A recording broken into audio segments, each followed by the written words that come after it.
Benim için de büyük bir gurur verici hissi. Vallahi billahi bugün benim de sevincimin həddi hududu yoktu. Bir daha balalarımız xoşbəxt olsun. Onların xoşbəxtliyini necə xəyal edirsiniz, real olsun inşallah. Maşallah. Maşallah cənnətini azalmış elsəvər məndən. Sen benim her zaman sönmez gururum.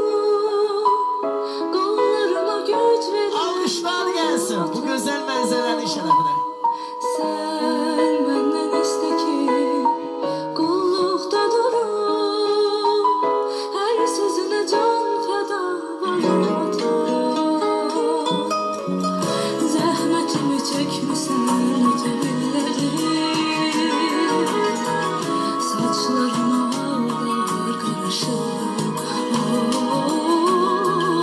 Ellerimi tutmuşsun güç verip direnlerim. Ben ki sana her şeyi borçluyum. Sensiz olmaz evladım da dünyada. Yoktur ele bir nefer sene hayata. Öğrettin bana mahir ol sizi düz yaşar. Sen benim en büyük duyguum sana yeter. Sen benim en büyük duyguum sana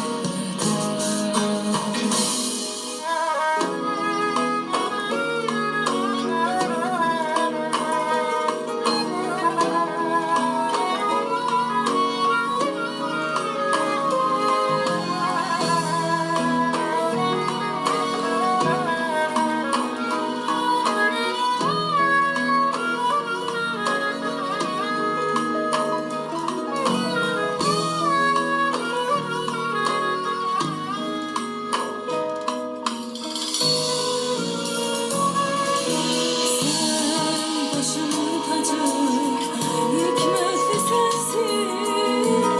Doğru yolu gösteren çırağım ata. Sen bir hayat kimi, candır nefesim. Her sözüne can feda canım ata.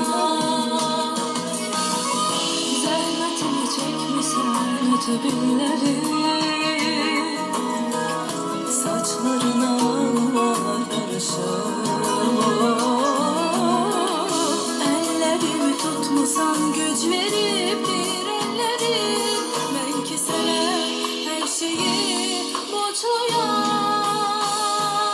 Sensiz olmaz evladım da dünyada.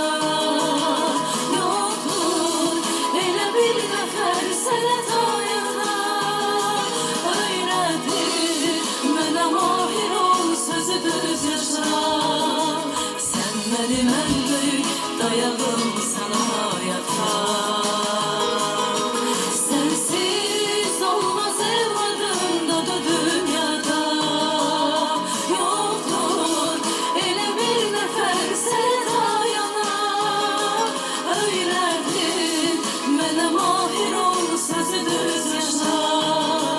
Sen benim en büyük dayağım sana yana. Sen benim en büyük dayağım sana yana. Benim en büyük dayağım sana yata. Alkışlar gelin özü de gürültülü alkışlar. Maşallah maşallah.